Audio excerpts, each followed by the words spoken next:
Alright, here we are. We're trying to do a parallel circuit, so I can write that in there.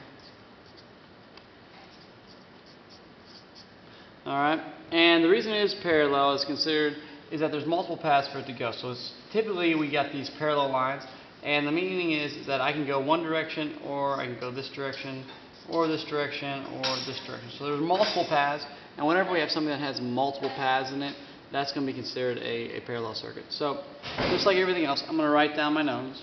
12. Instead of writing just 5.6K, I'm going to write down 5,600. Here I'm going to write down 680, and here I'm going to write down 8,200. Since there's multiple paths, if I actually had a multimeter here and I measured here and here, I would get, of course, my 12 volts, right?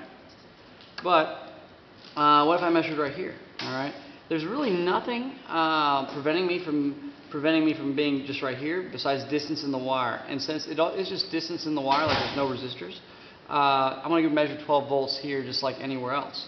And so my voltage is actually going to stay consistent in this whole circuit.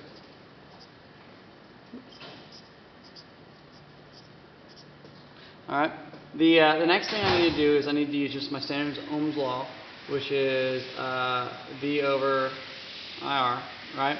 And I need to find my I here, so I'm going to cover that over, and I'm going to realize that V divided by R is whatever my current is. So I've got 12 divided by 5600, enter, and that gives me 0.0021, and then I've got 12 divided by 680, enter, I get 0.018, and here I get 12 divided by 8200. So we get 0.0014. Alright, and again, these should probably all be in milli, right? So this should be 2.1 milliamps, this should be 18 milliamps, and this should be 1.4 milliamps. And if I was going to submit a test or something like that, I would do it that way.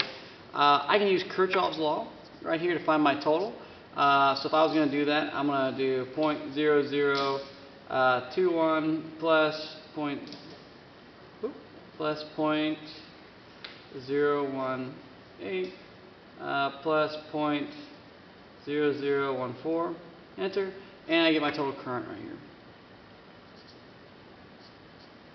Okay, now I can use that to solve for whatever this box is right here, so I can go about doing it. But what I've done a lot is I've truncated numbers all over the place. So this was actually a number that was much longer, this was actually a number that was much longer, this was actually a number that was much longer. And so the better way for me to do that, instead of just doing V divided by I equals R, is I can actually use a calculation for it. So I've got 1 over R1 plus 1 over R2 plus 1 over R3. That's a 3. Okay, so I'm going to type that into my calculator. I can break it down to smaller things, so I can find this, and then add to that, then add to that, and then divide that whole sum, divide 1 by that whole sum. I just find it's easier if I have a calculator to type it in. So I've got 1 divided by, click, 1 divided by 5600, parentheses, plus 1 divided by,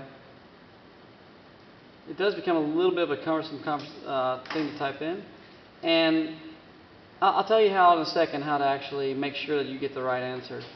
1 divided by 8200, click, whoop. And I close my bracket, and I close it again. If you want to see, that is the way it's set up for me to actually solve the equation. I click enter, and I get 564. Okay? The thing that's a benefit to know is that I'm definitely under my smallest resistor. If it's not under the smallest resistor, it's something wrong. The other thing I can do is I can also check to make sure that it's somewhere near that as far as the ballpark.